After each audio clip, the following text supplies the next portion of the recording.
মানে একটা ছেলে আছে ব্রাদার রাহুল, তার ব্যাপারে একজনে বলতেছে, মানে আমাদের দর্শকদের মধ্যে এরকম এরকম মাথা মোটা লোকজন আছে না, আমি দুঃখিত এই গেমার, তার যেহেতু নাম নাই আমি বলতেছি। এই কথা ভাই আমার সামনে বলবেন না, মানে আমি এই লোকটার কথা শুনতে আমি একটু বলি তাহলে, এই লোকটার কথা না, মানে তার সাথে তো এটা তো অবশ্যই না, মানে সে ধান্দা করতে আসছে, এটা বাদ। আমি চিন্তা করলাম একদিন সে আমাকে হুম করে যখন দেখলো যে কোন একটা বিষয় আমার খুব বাংলাদেশে আলোচনা চলছে, তো তার তো ভিউ ব্যবসা দরকার, আমার এসে প্রস্তাব দিল, হ্যাঁ তার ডিবেট করবে এইসব। আমি তার পাত্তা না দিয়ে আমার একটা সেকেন্ড থার্ড একটা পেজ থেকে তারে বললাম যে এ ইসলামিক তার কোনো জ্ঞান নাই, এর কি করব। ওমা তারপরে সে ব্যক্তিগত পর্যায়ে এসে বুঝাই, মানে আরেকজনের মাধ্যমে বুঝাইলো যে সে আমরা ইমরান বিন বশির ভাইকে হারিয়ে ফেলেছি, তিনি আবার যুক্ত হবেন। তো রাহুল বুঝাইলো যে কোন প্রসঙ্গে সে ডিবেট করবে আমার সাথে, মোহাম্মদ আর আয়েশার বিয়ে নিয়ে। তখন আমরা ইমরান ভাইকে আবার পেয়েছি। ইমরান ভাই থাকুন, ইমরান ভাই একটু শুনেন যে আমি কোথায় অবাক হয়েছি, যে সে আমার প্রস্তাব দিল যে সে মাদ্রাসার কোনো বিষয় বা অন্য কোনো বিষয় না, সে অন্য একজনের মাধ্যমে প্রস্তাব দিল সে আমার সাথে ডিবেট করতে চায় আয়েশা এবং মোহাম্মদের বিয়ে নিয়ে, এইটা নিয়ে সে ডিবেট করবে। আমি চিন্তা করলাম তার ধান্দাটা কি, এত আত্মঘাতী কেমনে। মানে কেউ যদি আমার সাথে ডিবেট করতে হয়, ইসলামের অনেকগুলো বিষয় আছে যেগুলোতে তাদের ইজ্জত রক্ষা হবে, সেখানেও মানে নাস্তিকরা যদি কারোর সাথে ডিবেট করতে চায়, মোহাম্মদকে যদি সমাজে তার চরিত্র তুলে ধরতে চায়, তাহলে সবচেয়ে গুরুত্বপূর্ণ টপিকের মধ্যে একটা হচ্ছে আয়েশা এবং আয়েশাকে বিয়ে করাটা। এটা সাধারণত কেউ চুজ করতে চায় না, কোনো বুদ্ধিমান লোক। আমি চিন্তা করলাম সে কি অন্য কোনো ধান্দা করতেছে, মানে এইটা কেন। মানে ধরেন একজন বন্দুক হাতে আপনাকে সে বন্দুকটা দিয়ে বলতেছে ভাই আপনারা গুলি করতে আসছিলাম, নেন বন্দুকটা নেন, এইরকম কেউ করবে? মানে তার অস্ত্র আপনাকে দিয়ে দেবে? আমি চিন্তা করি ব্যাপারটা কি, এ কি বোকা না কি ধান্দা। পরে বুঝলাম যে সে আসলে ধান্দা করতেছে, এই ডিবেটটা হলে অনেক মানুষ দেখবে, তার ব্যবসাটা বাড়ে। এই ডিবেটের আগে কিন্তু তাকে প্রফেসর জাকারিয়া একজন আছেন বাংলাদেশে, এদেরই আধ্যাত্মিক পিতা আর কি, এই পন্থে এই যে ধরেন মুশফিক মিনার টেনার একই ঘরানার, তো সেও না করতেছে প্রকাশ্যে। মুশফিক মিনার হয়তো চিন্তা করছে যে আসাদ তো বিতর্ক করে না, এটা দিয়ে একটু যদি ইসলামের বিজয় হয়। ভাই বিশ্বাস করেন এমন নাকানি চুবানি খাওয়ার পরও সে বুঝতে পারে না, তার এটা বুঝতে আরো 7-8 দিন লাগছে। 7-8 দিন পরে বুঝছে যে তা আসলে সে কোথায় ধরাটা খাইছে এবং ইসলামরে কি করে দিছে। তো এদের মানে দেখেন, এদের নৈতিক না, নৈতিক হইলে একটা মানুষ যদি ধরেন এই জিনিসটা যদি ধরেন আমার বলে আব্দুর রাজ্জাক বিন ইউসুফ, আমি মনে করবো যে তার সততা আছে, সততার জায়গাটা আমি রেসপেক্ট করি, যে সে অন্ধভাবে মানে। যেমন এই যে গুনবি, সে জঙ্গি বলে কি রে কি আমার নবী জঙ্গি ছিল, আমার নবী মা কল্লা ফালাইতে বলছে, মারতে বলছে, কিসের আরাম, সে ইসলাম কোনো শান্তি নেই, ইসলাম মানে মারো কল্লা ফালাই দাও, শান্তি কোনো শান্তি নেই, সেটা মনে প্রাণে বিশ্বাস করে। এখন তার ওই জায়গা তো সে সৎ, মানে সে জঙ্গিবাদ সে যেটা পড়ছে ওইটাই বিশ্বাস করে। রাহুল মানে এদের ব্যাপারে যারা বলছে এটাই বলতেছিলাম, আমাদের দর্শকদের মধ্যে কমেন্ট করেন এরকম মাথা মোটা লোকজন হলে পরে তো সমস্যা। মানে কার কাছে কি রাহুলের মানে সে তো জানেই না ইসলাম, সে কি নিয়ে করবে, সে বরং ওই টিআরপি ব্যবসা করতে পারে। যদিও রাহুলের কাছে আমি কৃতজ্ঞ, নারীদের মুক্তির জন্য সে একটা বড় ভূমিকা রেখেছে, সে ওখানে তার ব্যবসা করতে এসে সে আসলে তার নবীকে যেভাবে এক্সপোজ করেছে, যেভাবে নারীদের কাছে নবীর চরিত্রটাকে তুলে ধরেছে, আমি তার কাছে কৃতজ্ঞ। আমি জানেন এই লাইভের পরে আমি আমার সমমনদের সাথে আলাপ করেছিলাম, ভাই ও কি নাস্তিক, মানে ও চাইতেছে কি, বলতেছে না ও আসলে ও ভাবতেছে যে মানে প্রথমে সে আমার আন্ডার এস্টিমেট করছিল যে ও এখন যদি এই চিৎকারটা না করে তাহলে তো ও মুসলিমদের হাতে কল্লা ওরে ফালাই দেবে, যে তুই যে আমাদের নবীর এরকম উলঙ্গ করে দিয়ে আসছিস কেন। এই কারণে সে আমি জিতছি বইলা, নবী এরকম করছে না যে আমি শ্রেষ্ঠ, আমি মহান, আমি আল্লাহ আমার এই বলছে, আমার প্রশংসা করছে, আমার বউয়ের এই বিয়ের এটা দায়িত্ব দিয়ে দিয়েছে আল্লাহ, এই পুতের বউ, এইগুলো নিজের জন্য নিয়ে আসা, নিজের প্রশংসা, এই সিমটম গুলো তাদের মধ্যে আছে। এনিওয়ে আমি দুঃখিত এটা এই ব্যাপারে অনেক বড় করে ফেলার জন্য। মুফতি ইমরান বিন বশির ভাই, আপনার কাছে সর্বশেষ প্রসঙ্গে আমরা এটা ছোট করব, 1 ঘন্টা 8 মিনিট হয়েছে, 1 ঘন্টা 20 মিনিটের মধ্যে আমরা শেষ করে ফেলবো। আমি জানতে চাই অমুসলিমদের উপর ইসলাম চাপিয়ে দেওয়া আপনি বাংলাদেশে কি দেখেছেন, কিভাবে দেখা হয়? অমুসলিমদের উপর ইসলাম চাপিয়ে দেওয়ার ইতিহাস তো নতুন না, এটা তো সেই 1450 বছর ধরে এসছে, ইসলামের শাশ্বত বিধান এটি। এবং জিহাদের মূল রূপটাই তো এরকম, অমুসলিমদের উপর ইসলাম চাপিয়ে দেওয়া। তো এখন ইসলামের কথা যারা বলছেন, ইসলাম যারা মনে প্রাণ বিশ্বাস করছেন, তারা তো এটা চাপিয়ে দিবেনই, কারণ এটা নবীর সুন্নাহ এবং আল্লাহর বিধান। এটা নিয়ে আর কি বলার আছে। এবং এই চেষ্টাটা, এই স্বপ্নটা তারা সবসময় দেখছেন, একটা সময় আমিও দেখেছি। কারণ এখনো মাদ্রাসার ছাত্ররা মানে সবসময় এটা বলে যে কখন ইসলামী হুকুমত কায়েম হবে, কখন জিহাদ হবে, কখন দাসী হবে। আমাদের, আপনি চিন্তা করবেন, আমাদের একজন ওস্তাদ আছেন ফরিদাবাদ মাদ্রাসার, মুফতি ইমাদুদ্দিন। মুফতি ইমাদুদ্দিন খুব দারুণ একজন ওস্তাদ ছিলেন, রসিকতা করতেন এবং আরসিন গেট মসজিদের খতিব, ভালো একটা পজিশনে আছেন। তো মাহফিলও করেন, ওয়াজ মাহফিল করেন, কথাও খুব সুন্দর বলেন। উনি একবার মানে ক্লাসে বলছেন যে আর কত, এক বউ নিয়ে আর কত, কবে তোরা জিহাদ টিহাদ করবি, কবে একটু নতুন নতুন পাবো, হাসি টাসি পাবো।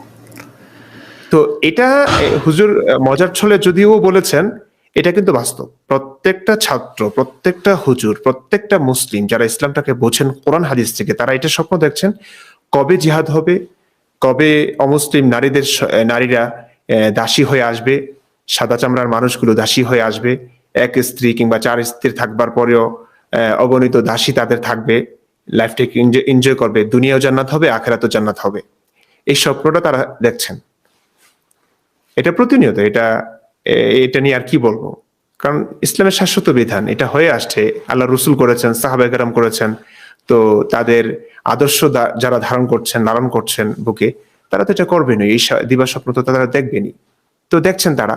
এবং আপনি অবাক হবেন যে আপনি কিছুদিন আগে আপনি মাঝে মাঝে পোস্ট দেখবেন, অনেক মুসলিমরা পোস্ট করেন যে তামান্না ভাটিয়া বলেন, তারপরে হচ্ছে পছন্দের অনেক নায়িকা, একটু হট গার্ল, এদের পোস্ট শেয়ার করে তারা বলেন যে মানে ওই যে ইন্ডিয়া, ভারত কবে দখল হবে, কবে, এটা কিন্তু আমার ভাগে, এটা কিন্তু আমার ভাগে, মানে ভারত দখল হলে এটা আমার ভাগে। বুঝতে পারছেন? মানে রেশমিকা মান্দানা আরো কার জি জি জি জি আপনি চিন্তা, হ্যাঁ। এবং এরা দেখেন এই যে জুলুমগুলো করছে এবং তারা বলছে, ভাবছে যে ইসলাম শ্রেষ্ঠ ধর্ম, এটা মেনে নেবে। এবং তাদের অনুসারীরা দেখেন, এই রাহুলের ফ্যানরা, তাইফ রিপ্রেজেন্ট কি, আচ্ছা এখানে আমার এখানে ফন্টগুলো বদলে গেছে, যে কারণে আমার পড়তে অসুবিধা হচ্ছে। আমি তার কমেন্টটা পড়ি। এখানে তিনি বলছেন যে ভিউ ব্যবসা তো আপনারা করতেছেন, আজহারি ও আহমদুল্লাহ আসার কথা বলে লাইভ করেছেন, অথচ তারা নাই। দেখেন কত বড় মূর্খ হলে পরে এই বেসিক আপনি দেখেন অবস্থাটা কি, শিক্ষাটুকু। আমি একটু দেখাই, আমি পোস্ট, আচ্ছা আমি পোস্ট করেছিলাম কি, তারা চ্যালেঞ্জ করেছিলাম, তারা আসেন নাই, ওকে ফাইন। দেখি আমরা কি লিখেছিলাম, দেখেন এখানে লেখা, মুফতি ইমরান সাহেবের আহ্বানে আলোচনায় আসার সৎসাহস দেখিয়েছেন আজহারি আহমদুল্লাহ আদনান। দেখেন, মুফতি ইমরান সাহেবের আহ্বানে আলোচনায় আসার সৎসাহস দেখিয়েছেন আহমদুল্লাহ আদনান আজহারি, এটা প্রশ্ন দেখিয়েছেন। মুফতি ইমরান বিন বশিরের একক সাক্ষাৎকার দেখুন আজ বাংলাদেশ সময় রাত 9টায়। এটা 10টায় লিখেছিলাম, আমি এটা ভুল করে লিখেছিলাম 9টায়, আমি 9টায় শুরু করেছি। একক সাক্ষাৎকার, এই জিনিসটার পরও এই মূর্খের উম্মতরা এরা বুঝতে পারে না এখানে আজহারিরা আসবেন কিনা সেটা তো ডিসাইডেড হবে, এবং আজহারিরা আসলে তো সেটা এমন সরল মানুষগুলো ধার্মিক। আর ভিউ ব্যবসার কথা বলছে, দেখেন মনিটাইজেশন করে তারা, কিভাবে বুঝবে? ইয়েস, মনিটাইজ করে তারা। এবং দেখেন, যদি এখানে ভিউ ব্যবসায় যদি হতাম, তাহলে তো বলতাম যে না, আমার চ্যানেলে বা আপনার চ্যানেলে আসতে হবে, তাহলে আমাদের কিছু ভিউ হবে। বইখানে বইলেই দেওয়া আছে ভাই, অন্য কোনো প্ল্যাটফর্মে, নিরপেক্ষ প্ল্যাটফর্ম, যে বলতে না পারে, যে কোনো প্ল্যাটফর্মে, যে আবার সেই মডারেটর যেন কোনো ওই সাইফুর সাগরের মতো ওই টাইপের ছ্যাঁচড়া না হয়, ইসলামপন্থী জামাতি না হয়, মানে সেজন্য একটু নিরপেক্ষ হয়। এরকম কত সাংবাদিক আছেন, তারা যদি চান, এই যেমন আজহারিকে নিয়ে, আব্বাসির মতো একটা সন্ত্রাসীকে, এই খালিদ মহিউদ্দিন, তিনি আজকে বোধহয় একটা শো করেছেন, আমি দেখবো পরে। তো এরকম শো তো হয়ই, তো ইসলামপন্থীদের এককভাবে নেয় কেন? নাস্তিকদেরও দরকার নাই, ইমরান বিন বশির ভাইকে নিক, অপর এক পক্ষের কথা শুনছে কেন, দুই পক্ষের কথা শুনুক, আলোচনা আসুক, সেই সৎসাহস তাদের নেই। আপনি বলছিলেন অমুসলিমদের কথা, আমরা শেষ করি তাহলে এই ভিডিওটা দিয়ে, যে ভিডিওটাতে দেখতে পাবো চাপাতি ধার করে নেই, চাপাতি হত্যার জন্য তারা গান বানিয়েছে। ঘোষণা দে করিয়ে মোর রাসূলের শানরে, চাপাতি ধার করে নেই, শাতিমের প্রাণ কেড়ে নেই, ঘোষণা দে করিয়ে মোর রাসূলের শানরে, চাপাতি এই তাদের হ্যাডামটা দেখেন, চাপাতি ধার করে নেই, এই শাতিম তাদের এই চাপাতির মানে এখন পারমাণবিক যুগে এরা চাপাতিতে পড়ে আছে। আর চাপাতি কি ধার ভাই করে নেই, দুঃখ হয়। চাপাতি ধার করে নেই, উঠারে ঝান্ডা কালো তাওহীদেরই, শাতিমের ধর কাটিতে আর না দেরি, উঠারে ঝান্ডা কালো তাওহীদেরই, শাতিমের ধর কাটিতে আর না দেরি, কেটে ফেল সামনে থেকে অথবা পিছন থেকে, কেটে ফেল সামনে থেকে অথবা পিছন থেকে, শাতিমের নেই ক্ষমা নেই দে জানিয়ে, চাপাতি ধার করে নে, শাতিমের প্রাণ কেড়ে নে, ঘোষণা দে করিয়ে মোর রাসূলের শানরে, চাপাতি ধার করে নে, চাপাতি ধার করে নে, চালা রে হামলা চালা অতর্কিত, হোক না যত কথা বিতর্কিত। চিন্তা করেন কত বড় কাওয়ার্ড হলে পরে অতর্কিত হামলা করতে বলে। গান লিখ অতর্কিত হামলা। এখন এই যারা গানটা লিখছে গাইছে তাদের উচ্চারণ ভঙ্গি শুনলে আপনারা বুঝতে পারবেন যে এরা প্রশিক্ষিত, মানে আবৃত্তি করার অভ্যাস আছে এবং তারা কোরআন হাদিসে বিশ্বাসী। এই যে তার নবী এই যে অতর্কিত হামলা করতো, হ্যাঁ, কারণ চোর বাটপার ডাকাত ছাড়া অতর্কিত হামলা কেউ করে না। ডাকাত কিন্তু আপনার বাড়িতে ঘোষণা দিয়ে আসে না, অতর্কিত আসে, কারণ সে জানে সে ডাকাত। তো এটা কিন্তু হাদিস থেকে নিয়েছে ভাইয়া। হ্যাঁ, হাদিস থেকে নিয়েছে অতর্কিত হামলা। হ্যাঁ, উনি মুস্তালিকের উপর অতর্কিত হামলা করেছেন, সেখান থেকে নিয়েছে শব্দগুলো, এরা প্রশিক্ষিত। হ্যাঁ, অতর্কিত হামলা দেখেন, গান মানে বলছে অতর্কিত, মানে কত বড় চিন্তা করে। অতর্কিত হোক না যত কথা বিতর্কিত, তবু তুই সামনে মানে অতর্কিত হামলা করার পরে মানুষ আমাদের কাওয়ার্ড বললে বলুক, বিতর্কিত হলে তাও আমাদের করতে হবে। মানে আমাদের নবী কাওয়ার্ড ছিল, আমাদের কাওয়ার্ডই হতে হবে। আমি এই গানটা থামায় ই করছি কারণ এই গানের কপিরাইট তো তাদের, এটা তো আমরা বড় জোর বিশ্লেষণ করতে পারি। সুতরাং অনেকে আবার হাই হয়ে যান, আমি কেমনে সঞ্চালনা করবো সেটা আমার অনেকে পথে থাক অবিচল, হুরেরা ডাকছে তোকে হাত বাড়িয়ে, চাপাতি ধার করে নেই, শাতিমের প্রাণ কেড়ে নেই, ঘোষণা দে করিয়ে মোর রাসূলের শানরে,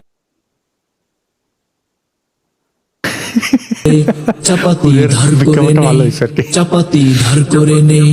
কাব বিন আশরাফিদের দে বুঝিয়ে, যেখানে পাশ খুঁজে পাশ মার কুপিয়ে, কাব বিন আশরাফিদের দে বুঝিয়ে, যেখানে পাশ খুঁজে পাশ মার কুপিয়ে, একটু ছন্দে হে চল চাপাতি হোক ঝলমল, একটু ছন্দে হে চল চাপাতি হোক ঝলমল, মুমিনের শান্ত হৃদয় দে করিয়ে।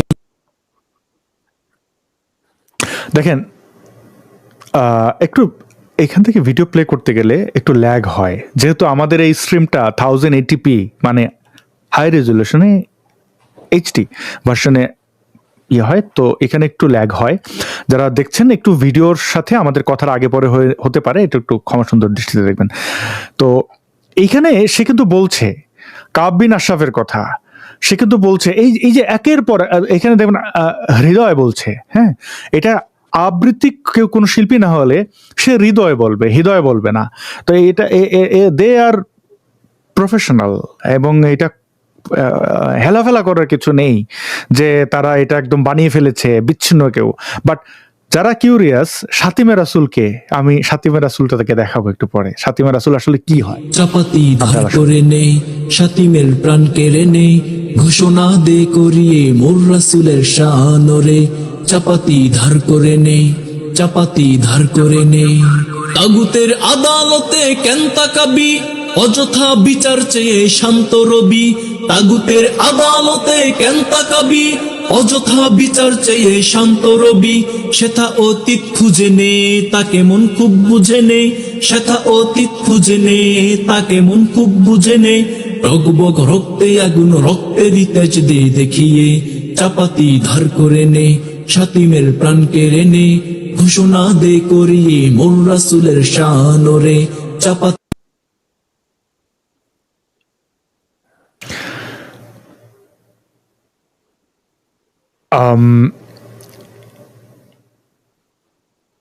এই সুরটা কে করেছে আমাদেরকে জানাবেন, কারণ এখানে সে বলছে তাগুতের আইন, বাংলাদেশের আইন সংবিধানকে সে মানে না, এবং বলছে অতীতের দিকে তাকাতে হবে, মরুর ডাকাত কিভাবে মানুষকে হত্যা করতো সেটার দিকে ইন্ডিকেট করেছে। আমি দর্শকদের বলতে চাই এই এই গানটি যে গেয়েছে তার অন্য কোনো গান থাকলে আমাদের দিবেন, এখানে কমেন্ট করবেন বা আমাকে ইমেল করতে পারেন, কারণ একে এই জঙ্গিকে তার যদিও ওই ডাকাতের অনুসারী হিসেবে সে তার চেহারা দেখায়নি, গোপন রেখেছে, তার ছবিও দেখায়নি, গান ঠিকই কণ্ঠ দিয়েছে, গান রচনা করেছে, সাথে অটোটিউনার ইউজ করেছে, মিক্সিং করেছে, মানে প্রফেশনাল ওয়েতে তারা এটা আপলোড করেছে, কিন্তু তার কণ্ঠ তো আছে। মানে তাদের তো এই যে চোর ডাকাত হলে পরে এটাই তো হবে, বাট আমি তাকে খুঁজে বের করবো। আমরা একটু শুনি এবং ইমরান বিন বশির ভাইয়ের কাছে গানের পুরো রিভিউ চাই। চাপাতি ধার করে নে, মদিনার আনসারি বিন মাসলামারি ছুটে চল দীঘল রাতেও অস্ত্রধারী। মদিনার আনসারি বিন মাসলামারি ছুটে চল দীঘল রাতেও অস্ত্রধারী। প্রাসাদের অন্তরে রোক কাবার প্রান্তরে হোক, প্রাসাদের অন্তরে রোক কাবার প্রান্তরে হোক। যেখানে পাশ খুঁজে পাশ খুন করে দে, চাপাতি ধার করে নে, শাতিমের প্রাণ কেড়ে নে, ঘোষণা দে করিয়ে মোর রাসূলের শান রে। চাপাতি ধার করে নে, চাপাতি ধার করে নে।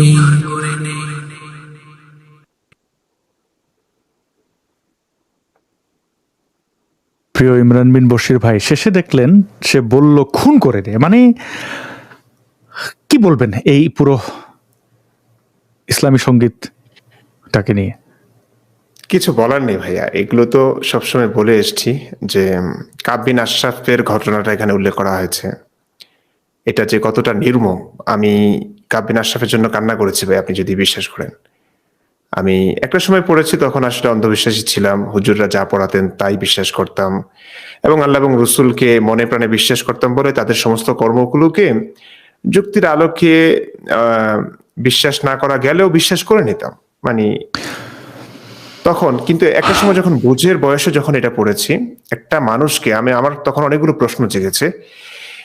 দেখুন, মিথ্যা বলাটা ধোঁকা এবং প্রতারণা করা ইসলামী দৃষ্টিকোণ থেকে হারাম। রাসূল করিম সাল্লাল্লাহু আলাইহি ওয়াসাল্লামের নামে কটূক্তি করা, রাসূল করিম সাল্লাল্লাহু আলাইহি ওয়াসাল্লামকে গালাগাল দেওয়া, এগুলো পুরোপুরি হারাম এবং এমন অন্যায় যে অন্যায়ের কারণে ইসলামেরই বিধান হচ্ছে একমাত্র শাস্তি মৃত্যুদণ্ড। কাব বিন আশরাফ একজন মামুলি মানুষ, আল্লাহ রসুলকে নিয়ে সে কবিতা লিখতো, মানুষকে সতর্ক করে, কারণ তার কাছে মনে হয়েছে তিনি নবী নন। কবি মানুষ, আমি এটা বুঝি ভাইয়া, এটা আপনি একমত হবেন। কবিরা শব্দের অর্থগুলো খুব গভীরভাবে উপলব্ধি করেন, তো কবিদেরকে বোকা বানানো যায় না। তো কাব বিন আশরাফ তো আর যেন তেন লোক না, উনি কবি ছিলেন। তো ওনার কাছে মনে হয়েছে যে নবী তো, মোহাম্মদ তো নবী নন, ভণ্ডামি করছেন। তো তার বিশ্বাস অনুযায়ী তিনি কবিতা লিখে গেছেন, মানুষকে সতর্ক করে গেছেন। আল্লাহ রসুল বললেন যে কে আছো কাব বিন আশরাফকে হত্যা করবে, কারণ সে আল্লাহ এবং তার রসুলকে গালাগাল করে। এখন আমার সবচেয়ে বড় প্রশ্ন যেটা জেগেছে, দেখুন, আল্লাহকে গালি দিয়ে, আল্লাহর রসুলকে গালি দিলে সবচেয়ে বেশি ব্যথা পাওয়ার কথা তো আল্লাহর, এবং সে আল্লাহকে মহা ক্ষমতাধর তিনি, মহাবিশ্বের মালিক তিনি, যিনি আসমান থেকে বজ্রপাতে একটা মানুষকে ধ্বংস করে দিতে পারেন, যিনি ভূমিকম্পের মাধ্যমে একটা মানুষকে তলিয়ে নিতে পারেন, আরো অনেক প্রাকৃতিক দুর্যোগ দিয়ে একটা মানুষকে নিঃশেষ করে দিতে পারেন। সেই আল্লাহ তো কিছু করছেন না। কাব বিন আশরাফকে তো খুন করিয়েছেন নবী, এবং এটাও পর্যন্ত কিভাবে খুন করেছে আপনি দেখুন। মোহাম্মদ বিন মাসলামা দাঁড়িয়ে গেছেন, ইয়া রাসূলুল্লাহ, আমি খুন করব, আপনি কি চান আমি তাকে খুন করি? হ্যাঁ চাই। তাহলে ঠিক আছে, তিনি তো সম্ভ্রান্ত পরিবারের একজন মানুষ, তার কাছে যেতে হলে আমাকে কৌশল অবলম্বন করতে হবে, আপনার ব্যাপারে কিছু মিথ্যা আমাকে তার কাছে বলতে হবে, তার বিশ্বাসযোগ্যতা, গ্রহণযোগ্যতা পাবার জন্য। আল্লাহ রসুল এই মিথ্যা কথাগুলো বলবার অনুমতি দিয়েছেন। মানে যেখানে মিথ্যা ইসলামে হারাম, ধোঁকা প্রতারণা হারাম, সেই হারাম কাজগুলো করিয়ে আল্লাহর রসুলের একজন শত্রুকে মারবার জন্য আল্লাহ রসুল একজন লোক পাঠিয়েছেন। পরে কাব বিন আশরাফ তার কাছে গেল, মিথ্যা কথা বলে তাকে ঘর থেকে আনলো, তারপরে আগে থেকে কিছু লোক ঠিক করে রাখলো, তারপরে জিজ্ঞেস করলো যে তোমার শরীর থেকে মিষ্টি একটা ঘ্রাণ আসছে, আমি কি একটু শুকতে পারি? যে হ্যাঁ, অফকোর্স শুকতে পারো, আমি খুব সুন্দর সুগন্ধি ব্যবহার করি। শুকেছে, আরেকবার শুকেছে, শুকতে গিয়ে তার মাথা ধরে জবাই করে ফেলেছে। আরো কয়েকজন ছিল। এই ঘটনা মানে কি হৃদয় বিদারক। মানে কত বড় ডাকাত ছিল মোহাম্মদ। তারপরে তার কর্তৃত মাথাটা আল্লাহ রসুলের সামনে এনেছে, মুসলমানরা আল্লাহ আকবার ধ্বনি দিয়েছে, আল্লাহ রসুল সেই কর্তৃত মাথা দেখে প্রশংসা করছে। আমার যে প্রশ্নটা সবচেয়ে আমি প্রথমেই দেখা দিয়েছে, আল্লাহ কি মারতে পারতেন না? আমি এখানে এই যে কিছু মানুষ আমাকে দেখি বলে যে তুমি মুক্তি হয়েছো কেমনে, তুমি সূরা ইখলাস পড়ো নাই, কুল হুয়াল্লাহু আহাদ আল্লাহুস সামাদ লাম ইয়ালিদ ওয়া লাম ইউলাদ ওয়া লাম ইয়াকুল লাহু কুফুয়ান আহাদ, তুমি আল্লাহকে অস্বীকার করছো কিভাবে? আরে ভাই, আল্লাহকে কে অস্বীকার করেছে? আমি আল্লাহকে অস্বীকার করব কি? স্বীকারও করছি না, অস্বীকারও করছি না। আল্লাহর অস্তিত্ব তো নাই পৃথিবী, পুরো ইসলামে। আমি আল্লাহর কথা শুনেছি মুহাম্মদ থেকে। আল্লাহ নাকি জিব্রাইল আলাইহিস সালামের মাধ্যমে নবী করিম সাল্লাল্লাহু আলাইহি ওয়াসাল্লামের উপর ওহী পাঠিয়েছেন। সেই জিব্রাইলকে আমি দেখিনি, তার কথাও শুনিনি, তাকে কেউ দেখেনি, সেটাও শুনেছি মুহাম্মদ থেকে। সবকিছুই তো মুহাম্মদই করেছে।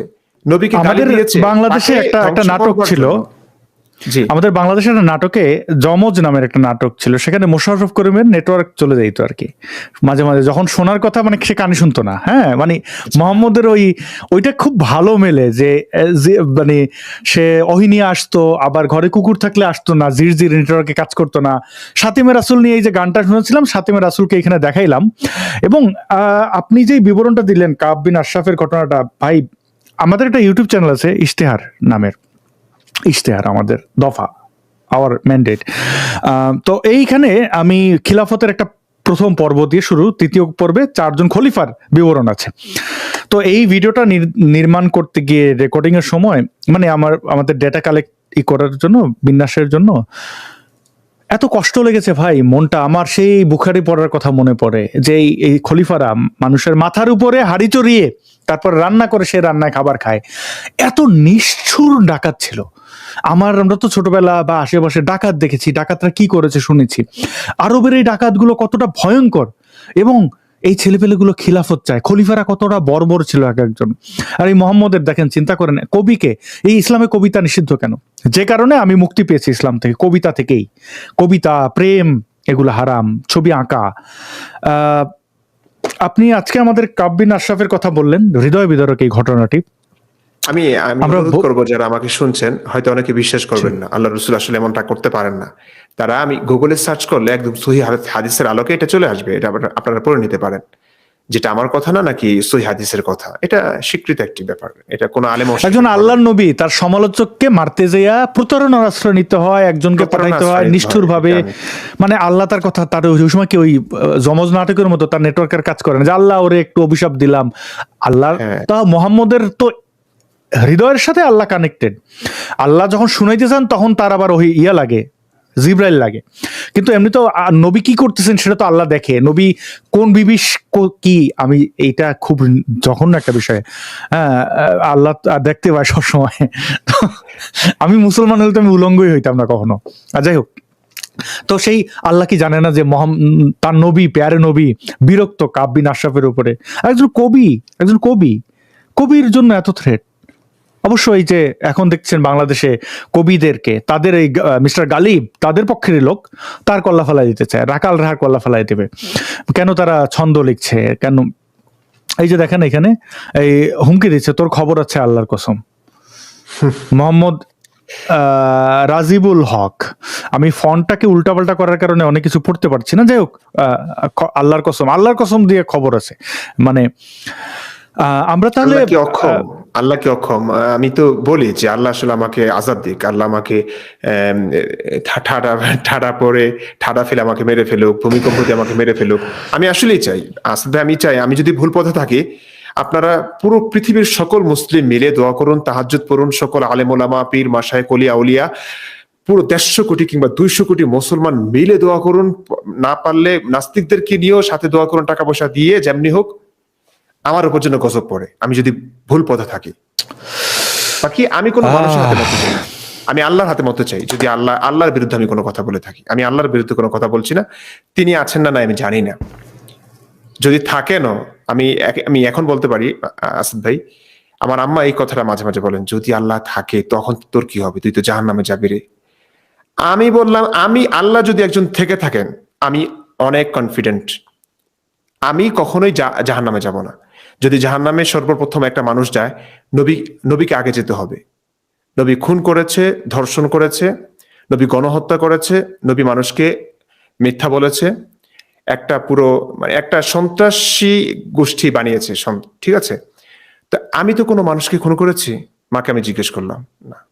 আমি পর্যন্ত ভাইয়া কোনো মানুষের মনে ব্যথা দিয়েছে আমার মনে হয় না, কখনো কোনো মানুষের সঙ্গে ঝামেলায় জড়াইনি। আমি কোন একটা মানুষের টাকা খাবো কি? আমি যতটুকু পেরেছি ভাইয়া আমি নিজে খাওয়ানোর চেষ্টা করেছি, আমি নিজের টাকা খরচ করবার চেষ্টা করেছি। কোনো মানুষ থেকে একটা টাকা নেওয়ার স্বপ্নও দেখিনি, মাথায় কল্পনা আসেনি, আমার এটা ভালোই লাগে না। এমনকি আমার ভাই বোন থেকে আমি কখনো কোনো দান দক্ষিণ আমি নিতে চাইনি। আমার আত্মমর্যাদা বোধের ব্যাপার এটা।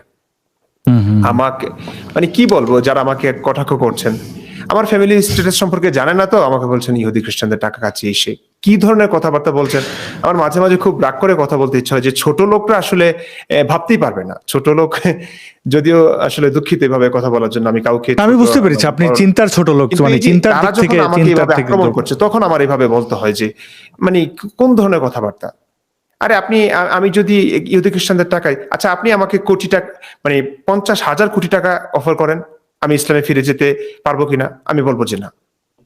যদি আমাকে সদুত্তর দেন, আমি তো আজহারি 3 জনকে আলেমকে আহ্বান জানিয়েছি। তো ভাইয়া অনেক কথা হয়েছে, আসলে প্রায় 1.5 ঘন্টা তো হয়ে গেছে। জি, আমরা শেষের দিকে যে লাইভে আলেমদের ব্যাপারে বলে যদি আপনি একটু শেষ করতেন আজকের অনুষ্ঠানটা, যে তাদের যে চ্যালেঞ্জ করলেন কি পাইলেন, একটু যাচ্ছে আপনার কাছে। জি, আমি একটু দর্শকদের একটু জানিয়ে রাখি যে আমি সামনের দিনগুলোতে, যেমন আজকে বৃহস্পতিবার, বাংলাদেশ সময় রাত 9টায় শুরু করেছি, এখন বাংলাদেশ সময় রাত 10:30।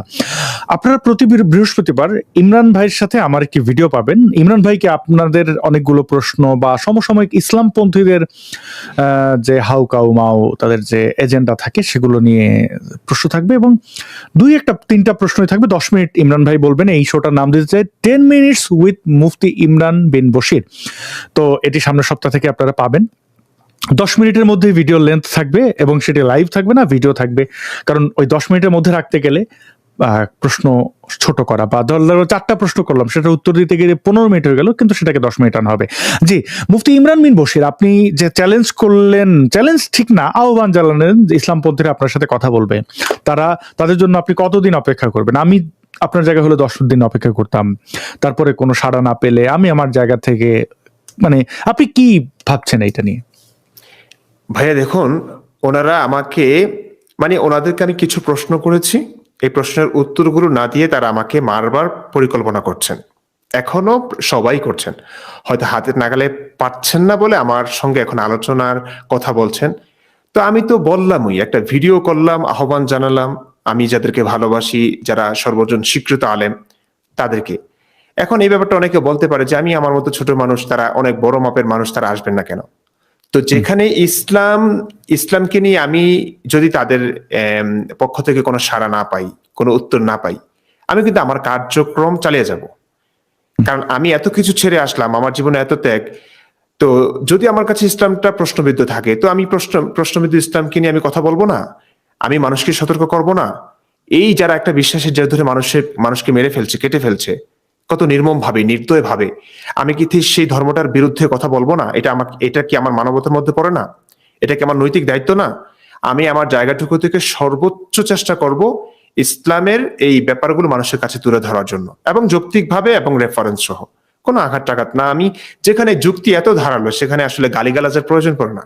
এই জন্য আমি আমাদের মুক্তমনা ভাই যারা আছেন তাদেরকে গালি দিতে নিষেধ করি, কারণ গালি দেওয়া হচ্ছে মুমিনদের কাজ।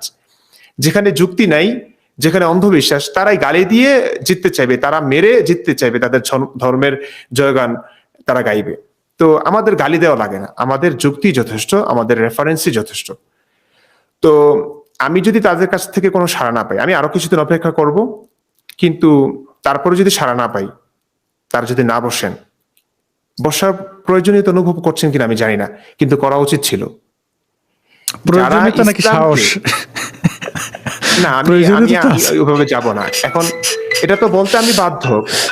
তারা কি এটা কি প্রয়োজন অনুভব করছেন না? মানে যেখানে আমার কারণে ইসলামের অনেক ক্ষতি হচ্ছে না ভাইয়া? হচ্ছে তো। কিছু মানুষ, কয়টা মানুষকে বোকা বানানো যাবে? কয়টা মানুষকে? আপনি ইউটিউবের কমেন্ট গুলো ভাইয়া পড়বেন, আপনি বুঝবেন যে কি পরিমাণ চেঞ্জ হচ্ছে মানুষ। নিশ্চয়ই, হ্যাঁ হ্যাঁ, মানুষের মধ্যে এটা তো 20-30টা আর কি পজিটিভ বলে। কথা হচ্ছে, 2-1টা মুমিন গালি দিচ্ছে আমাকে। মানে গালির সংখ্যা খুবই কম। আমি এটাও আশা করিনি যে এত মানুষ বুঝে ফেলবে, এত মানুষ বুঝবে। তো এটা ভালো, খুশির খবর। তো যেহেতু ইসলামে আমার দ্বারা আমি এত হেলাফেলা করার বিষয় না, আমি মানুষটা ছোট হলেও আমি কিন্তু কাজ করেছি এবং করব। আমার জীবনটা উৎসর্গ করবো এই কাজের পিছনে, মানবতার জন্য এবং এই আমি ধর্মের খুবই কালো অধ্যায়গুলো তুলে ধরবার জন্য। যদি জি, তারা ইমরান বশির আমাকে ভাই, সিরিয়াস না হয়, জি আমি একটু শেষ করছি, এটা বসা উচিত তাদের। এখন অনেকে বলছেন যে তারা কেন বসবেন? পার্সোনালি কেন? হুঙ্কার দিয়ে জনসম্মুখে লাখ লাখ মানুষের সামনে আপনি একটা নাস্তিককে মেরে ফেলবার কথা বলছেন, তো এটা তো আপনার পার্সোনালি বলছেন না, এটা তো মানুষের সামনেই বলছেন। যে মানুষটা কিছুই বুঝে না ধর্মের, সেও শুনছে।